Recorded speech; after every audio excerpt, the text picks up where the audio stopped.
Hello, let me check in with the fourth and final part of the Glass Cut Bowl, which I already talked about on Sunday Reads, but I figured, hey, I would also just sort of give my final thoughts here. So yeah, in this final section, they age. We're going through the years with Evelyn Piper and Harold Piper, but mostly Evelyn Piper. Julie survived, her little daughter. She had this cut and blood poisoning, but she lost a hand.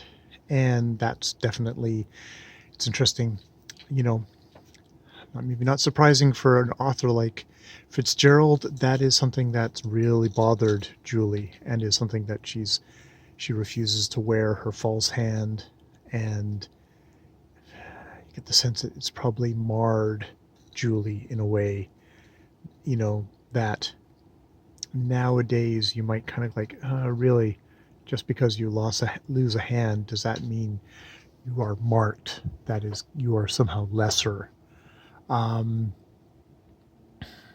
Yeah, and as much that he delineates her aging, and it's like, it's a bad thing to age. It's like she crossed the line in her aging, and the wrinkles sunk into the skin, and now she's old. She's 46 or something like that. Jesus fucking Christ. Which, speaking as a guy in his 50s, it's like, oh yeah, old, lost beauty. There's no turning back. Everything's shit now. And yeah, and Harold is definitely that. Losing that thing has obviously diminished him. He's a disappointed man now. That was a really shitty night.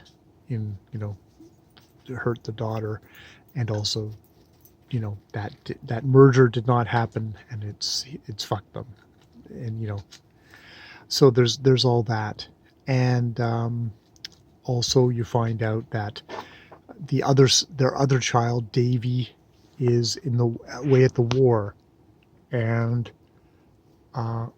they have only one maid now because they're so reduced. They only have one maid, which is like genteel poverty, only having one maid.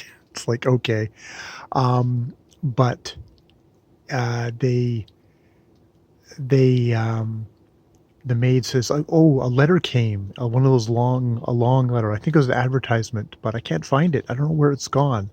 And they're searching for it. And then she's like, the maid hears this kind of cry, and it's Evelyn, and she knows. It's like, oh fuck, I know where the letter is. Leave.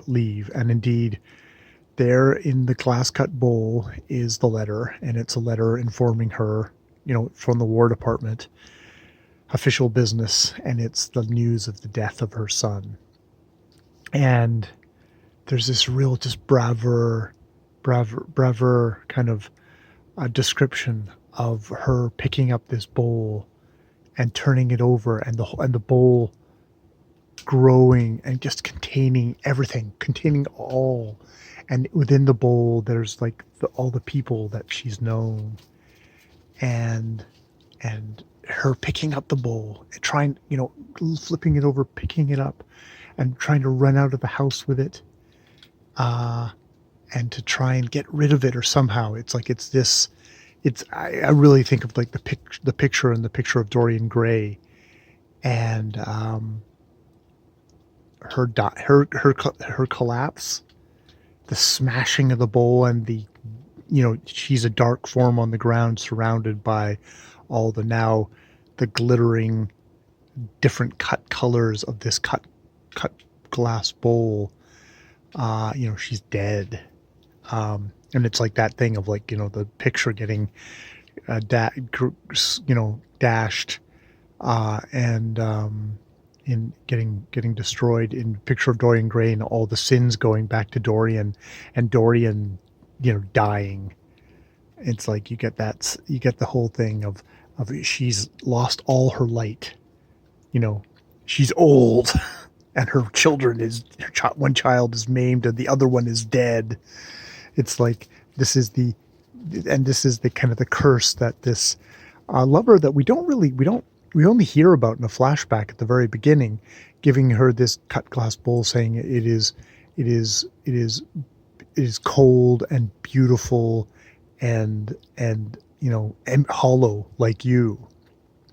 Where she's actually, it's weird how this kind of, it seems to kind of Fitzgerald sort of plays off of this character who's actually seems to have had fairly rich life and cared about her children. Marriage not so great, but like actually seems like maybe there's a bit more to her, as she goes through the story, getting tormented by this glass bowl, this device of the author that seems to be insisting on that this younger alien beauty is the true thing, and what she's become, which is actually a real person, is a tragedy. That seems to be what Fitzgerald is going for, where it's just like, no, no, she's, as an older person, you think, no, she's become a real person.